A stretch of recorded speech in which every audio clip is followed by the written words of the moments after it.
Yeah, this is a tank and it's killing people. What is going on? In this video, I'm going to break it all down for you. And oh my goodness, this is fun. Hey guys, it's Dan and welcome back to Unified Gaming. So if you are a subscribed member or just a long time fan, you might remember a build called the Reflector. This is a build that was all aimed at reflecting damage as a tank to kill people who attack you. It was phenomenal in battlegrounds and the set got nerfed because of it. I've gone through and I've updated it for a sorcerer for the High Isle patch and beyond. And oh my goodness, is it fun. It's a unique way to play sorcerer, highly effective in battlegrounds particularly, and it's okay in Imperial City and a bit hit and miss in Cyrodiil, so just do take that with a pinch of salt. As I said, this is a sorcerer build with unusual skills, but is highly effective and rather trolly if you play it right. The big premise is that we reflect people's attacks to damage them. They hit us, they take damage. We can heal through the damage anyway, so it's just stupidly tanky with really good damage. I'm going to go through all of the stuff you need to know, skills, gear, synergies between all that good stuff like sets and why is it actually working. So I would highly recommend watching the entire video so you don't miss out.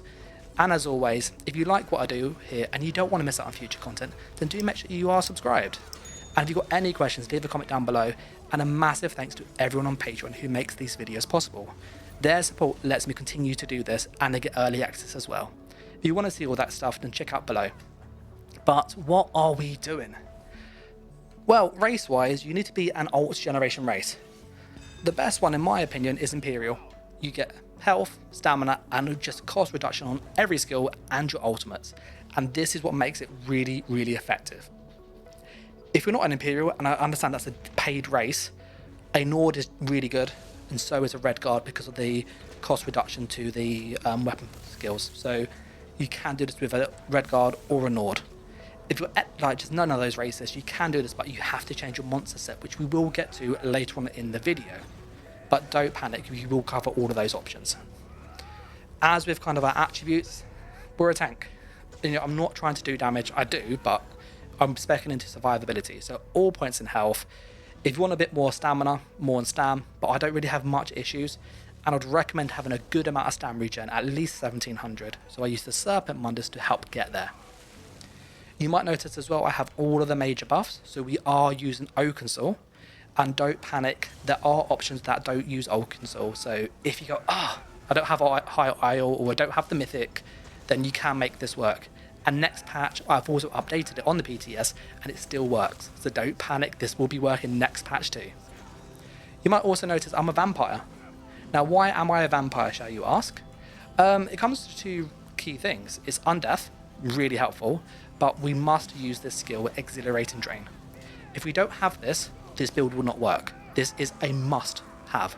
It's a requirement, so just make sure that you're a vampire stage 1 at least. And if you go stage 1, you might as well go to stage 3 to get undeath because it makes us super tanky when we're low health. And Exhilarating Drain heals us when we're low health really high, so it's really good synergy between the two.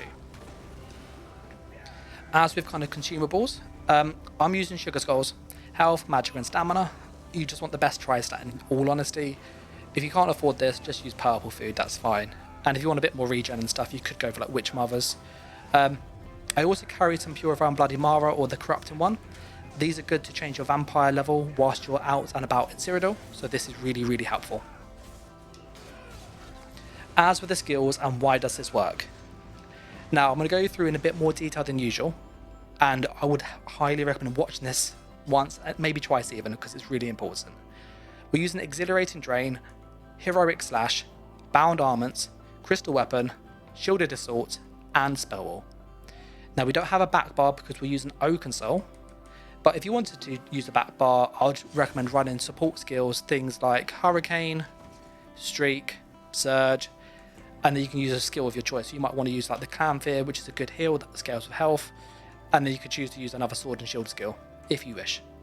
A really fun option if you want to change it up a bit is go to Undaunted, Bone Shield, and go to Spiked Bone Shield, which reflects even more damage when people hit you. But those are options if you don't want to use Oakensoul. The reason why these skills work though is because of the synergy between them. Crystal Weapon is our burst skill. This lasts 6 seconds once we cast, which means we can cast this, Then we can do a shield assault, which will give us a massive shield because it scales with health. Then we land against the target, they're stunned. We light attack, this procs. We then light attack heroic slash. We now have minor heroism. We've also got the crystal weapon second proc, which we then light attack again to fire it. So we get this to proc twice, this procs, and this procs. So actually, when you add up the damage, it's 7,000, 14,000, 18,000, 22,000, about 23,000 total tooltip burst, which for a tank is a lot of damage. In PvP, it's been about 10 to 15,000 in about 2 seconds. So it's a really good way to finish people off should they get low health because they're attacking you. We then use Spell Wall to reflect all projectiles back, so any mage build will just get absolutely destroyed by this. And we also have a set that means we reflect damage back if they hit us with melee attacks, which means things like Templars absolutely hate this build. And to make this really avoidable, we have to use Accelerating Drain. This gives us 5 ultimate every 1 second for 3 seconds, and it is a really good heal. You can use this at 22 meters range, so really good range. It is a channel, you can be interrupted, which is a bit, especially when you get the people, absolutely loving False Pulse, and they love Crush and Shock. But because we use Spell Wall, and Spell Wall's up most of the time, you can't be interrupted when this is up. So we cast this at range, chuck on this, and whilst we're doing the drain, we're taking, we can't be interrupted from a distance, which means people have to manually bash us, and in my experience, they don't do it. So this is really, really fun. And the best part about this skill is it's really good healing should you get low health. So all of these skills really complement one another. You can mix a few things up if you want. The big one is Bound Armaments. I switched this between kind of how I'm feeling, really. So one good skill, surprisingly, is Endless Fury. On the bar, it has a 9,600 tooltip. So when they're low health, it's a really good execute. So you can cast this and then do your combo, and then just go bang. So really good option there. If you want more healing that you don't have to rely on Vampire Drain for your heal, then what you can do is go to your Familiar and get the Clanfear. The Clanfear scales with health, so it's got a 14k tooltip, which is a really big heal. And it also gives you access to the Summoner passives, which increase your max health further, which then increases the healing on this, so it's a really good synergy there. I personally like Bound Armaments though, because it also procs this passive, which is nice. And it has a bit of light attack bonus when we do light attacks, and we can also use the daggers, which actually do hit pretty hard. It's 3k each, but 4 of them, that's 12,000 damage really fast on the combo at range, so loads of options should you wish. And I have toyed around with Curse as well, which is okay, but it's okay. As with the other stuff, it's pretty much what you expect. All class passives, all 2H Sword and Shield passives, all heavy armor passives. Vampire, you need Undeath in all honesty, and you must have Exhilarating Drain. I then get all the Undaunted Imperial stuff, all race. If you can get medicinal use, I would, it does help, but I just don't have it yet over on NA. But that's the skills. If you get any questions with how to rotate them, how to use them, watch the gameplay in the background heavily, do leave comments down below and I'll try my best to reply, or join my Discord and I can help you there. Now for the sets. You've probably guessed, I'm using Scourge Harvester. That's my monster set. This scales for max health. So when this is up, we basically steal health, which heals us, and we get Major Vitality, which gives us even more healing. This makes our Vampire Drain even better. So this is a phenomenal monster set. As for the Sword and Shield, we're using Potentes, so Blessing of Potentes. This reduces our damage taken from players and our ult cost by 15. This is incredibly good.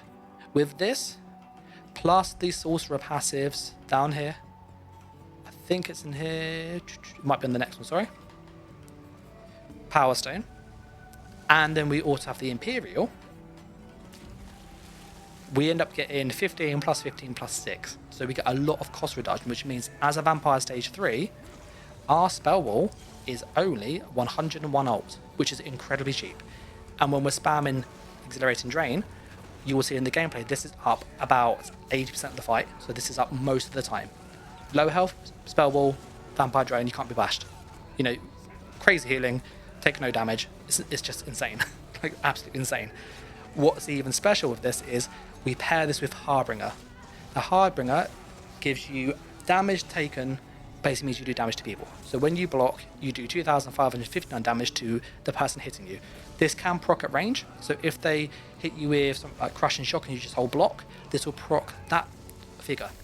But what's special is there's no cooldown on this, which means if they hit you with crush and shock that has 3 hits, fire, lightning and shock, this will proc 3 times, which will do 7,000 damage roughly on the tooltip.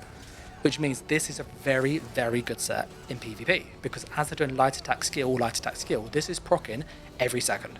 If they're doing a skill with lots of hits, like jabs for example, jab, jab, jab, jab, that's 4 procs within 1 second. It's so much damage, so quick. And the big issue we have in the past is that when you use this, you have to be holding block. But because we can keep spell wall up so much, this blocks all attacks and actually procs this set. Which means, whilst we're fighting, this will reflect any projectile, which does more damage than the set. So this is great against range builds. But it also means any melee build that hits you would also be proccing the Harbinger, taking more damage themselves. So you're reflecting damage no matter how they hit you. Range, melee, it doesn't matter. They take damage by hitting you, which is really, really cool. We then use this with one trainee as well, and Oakensol. I have changes for the next patch, so don't panic. And this is still viable. I would personally keep Oakensol for next patch, just for those people curious, but you can play without this. One set that you want to consider if you don't have Oakensol is Daedric Trickery, and the main reason is for the major heroism, which is really, really nice, plus some useful buffs as well. But if you don't have Oakensol, Daedric Trickery will give you most of the same stuff, and you can backbar this, which means all of this can stay the same, and you just literally put on Trickery 1, 2, 3, 4, and you can basically front bar one of your Harbinger pieces. You might need to drop a monster set, but that's not a big deal. The other option is if you don't have Oakensol, but you want to try this anyway without using Daedric Trickery, you can use Bloodspawn on the monster set, which is more alt-gen, and it works really well. One thing to note with the weapon traits, and just these traits generally, I've gone with Decisive for more alt-gen, which is really good, and Impen. You'll notice that all of it is pretty much Impen across the board. In all honesty, I'd go with 7 Impen, because Sturdy is pointless. And you're probably going, why? Well, spell wall's up most of the time. This is blocking automatically for free, which means Sturdy is pointless. That said, if you want a bit more, to be able to block between those ults, then you can, but personally, I'm using a Vampire Train, which means I can't block anyway. So that's why this stuff all synergizes really well.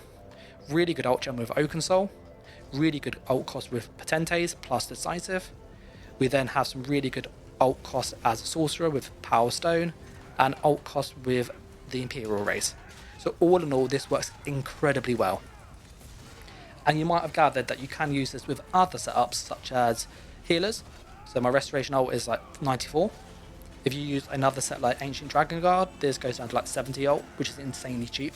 And hint, I have used this. I've also used Champion of the Hist as well.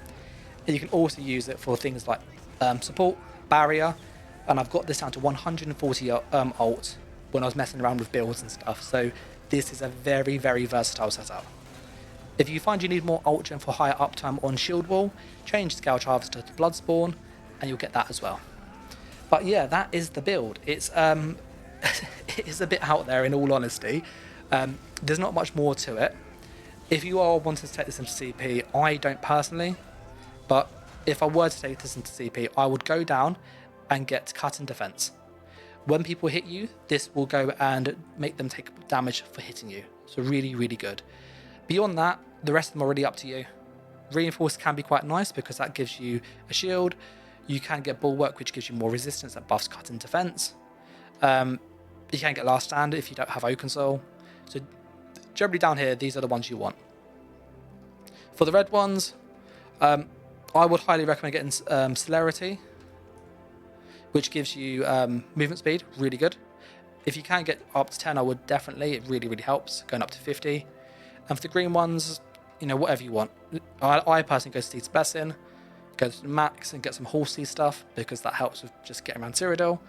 And to save some gold, getting some Rationer is quite nice too. Potion stuff is also good as well. But that's the CP, and as I said, this is mainly a battlegrounds build, and I have used this Imperial City with some success. Cyrodiil's hit and miss, in all honesty. But that is the build in its full. Might be a little bit rambly this one, so apologies if that's the case, but I just really enjoy it and I wanted to get it out there. I do appreciate it's about 2-3 weeks left of the patch, but you've got that time to really go out there and make this work. Really fun, highly recommend playing it. Before I wrap it up, just a massive thanks to all the people on Patreon once more who help make these videos possible. And if you want to support myself and the channel, there's details down below. As little or as much as can really helps. And equally, if you haven't done so, make sure that you are subscribed, as I've got more builds on the way and more guides. I'd hate for you to miss out. But as always, thanks for watching, guys. Take care, and bye!